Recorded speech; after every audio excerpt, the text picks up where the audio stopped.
اعوذ باللہ من الشیطان الرجیم بسم اللہ الرحمن الرحیم قال رب اشرح لي صدری ویسر لي امری واحلل عقدۃ من لسانی یفقہوا قولی۔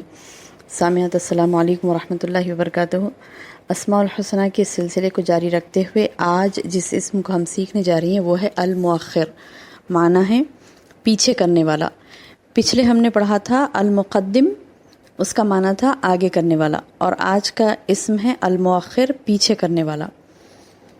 یہ دو اسم المقدم المؤخر، یہ دو اسما المقدم المؤخر احادیث میں آئے ہیں، صحیح بخاری و مسلم کی حدیث میں آئے ہیں۔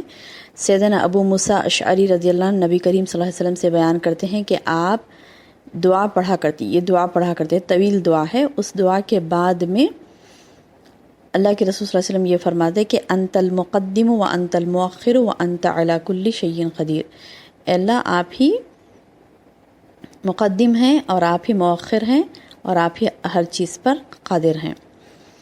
یعنی اللہ تعالیٰ شان و شرف میں، علم میں، عمل میں اپنے خاص بندوں کے دشمنوں کو پیچھے کرنے والا ہے۔ المؤخر وہ ذات ہے جو اللہ کے خاص بندوں کے دشمنوں کو پیچھے کر دیتا ہے۔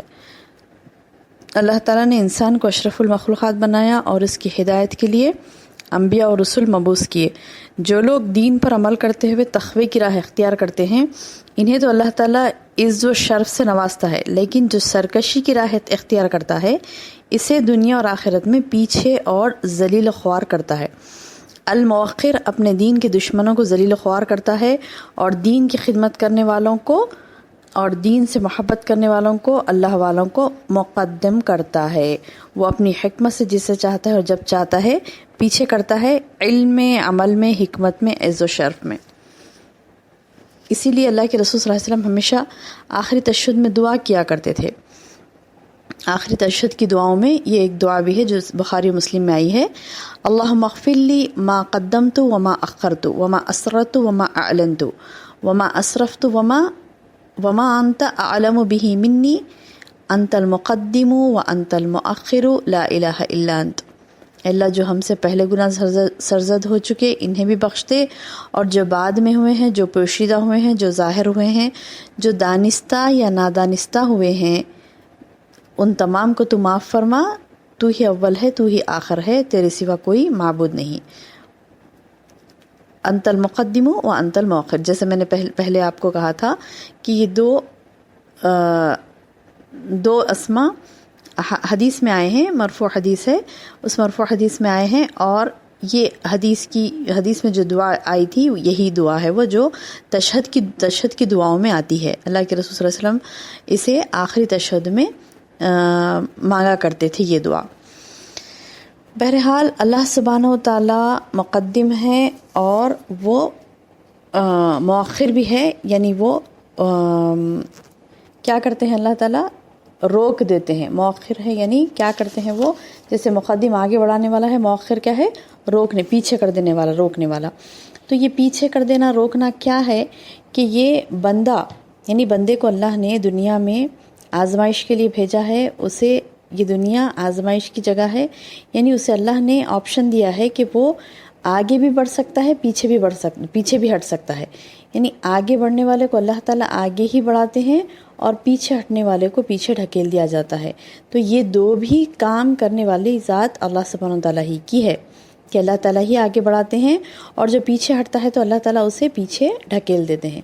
تو یہ بخاری مسلم کی حدیث ہے، اور قرآن میں بھی آیا ہے، سورہ مدثر میں آیا ہے آیت نمبر 37 میں کہ لمن شاء منکم ان یتقدم او یتأخر، لمن شاء منکم، تم میں سے جو چاہے ان یتقدم آگے بڑھے، او یتأخر یا پیچھے ہٹے۔ یعنی آگے بڑھنے کے لیے بندہ ایسے نیک اعمال کرے اور اتنے زیادہ نیک اعمال کرے کہ وہ اعمال اسے اس کے رب کے قریب کریں اور اس کی رضا اور اس کی عزت والے گھر جنت کے قریب کریں۔ ایسے اعمال کرے بندہ کہ وہ اللہ کی رضا کے قریب ہو، اللہ کے قریب ہو، اللہ کی عزت والے گھر جنت کے قریب ہو۔ یہ تھا لمن شاء منکم یتقدم، اور آگے آیا ہے او یتأخر، آیت کی دوسرے لفظ کیا ہیں کہ لمن شاء منکم یتقدم کے بعد کیا ہے او یتأخر، اور جو چاہے وہ پیچھے رہ جائے. تو او یتأخر جو چاہے وہ پیچھے ہو، اس سے کیا مراد ہے کہ ایسا بندہ ایسا عمل کرتا ہے، گناہ کرتا ہے، ایسا عمل کرتا ہے جو اللہ کی نافرمانی ہوتی ہے، وہ گناہ ہوتا ہے، تو وہ گناہ کر کے اللہ کی رضا سے دور ہو جاتا ہے. اس کی ناراضگی اور اس کی ناراضی اور جہنم کے قریب کر دیتے ہیں وہ گناہوں سے. تو وہی ہے مؤخر کر دینا، یعنی دور ہٹ جانا، اللہ کی رحمت سے دور ہو جانا. اور ایسے گناہ کرنا کہ جن گناہوں کا ارتکاب کر کے، یعنی جن گناہوں کو کر کے وہ جنت سے پیچھے رہ جاتا ہے، وہ جنت سے پیچھے رہ جاتا ہے. تو یہ پیچھے نہیں رہنا ہے. اس کے لیے اللہ کے رسول صلی اللہ علیہ وسلم ہمیشہ اپنے صحابہ کو بھی تلقین کیا کرتے تھے، اور ساری امت کو اللہ کے رسول صلی اللہ علیہ وسلم نے یہ تلقین کی کہ وہ آگے ہی بڑھیں. اور کیسے آگے بڑھیں؟ نیکیوں میں. جیسے اللہ تعالیٰ نے قرآن میں بھی بار بار کہا نا فاستبقوا الخیرات. کہیں کہا اللہ نے سورہ حدید میں، سورہ حدید آیت نمبر 21 میں کہا کہ سابقوا الی المغفرہ، سابقوا الی المغفرہ من ربکم وجنۃ عرضها کعرض السماء والارض. اس میں کہا اللہ نے سابقوا الی المغفرہ، مغفرت کی طرف اللہ کے دوڑو. اور کہیں کہا اللہ نے فاستبقوا الخیرات، تم نیکیوں میں آگے دوڑو. اللہ کے رسول صلی اللہ علیہ وسلم نے بھی کہا کہ سیدنا ابو سعید خدری رضی اللہ عنہ بیان کرتے ہیں کہ رسول اکرم صلی اللہ علیہ وسلم نے اپنے صحابہ سے کہا آگے بڑھو اور میری اقتداء کرو. آگے بڑھو، یہ تقدمہ جو ہے نا آگے بڑھنا.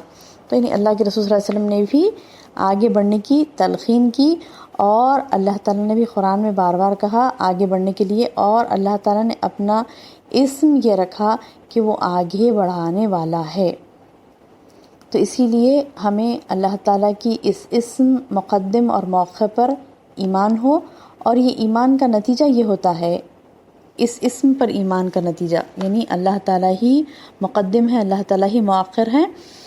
یہ اس چیز پر ہمارا ایمان ہونا، اگر یہ ایمان ہوتا ہے انشاءاللہ باذن اللہ، تو اللہ تعالیٰ بندے کا یہ معاملہ کر دیتا ہے کہ بندہ اسے مقدم رکھنے کی جستجو کرتا ہے. ہمیشہ اللہ ہی کو آگے تصور کرتا ہے کہ میرے آگے اللہ ہے.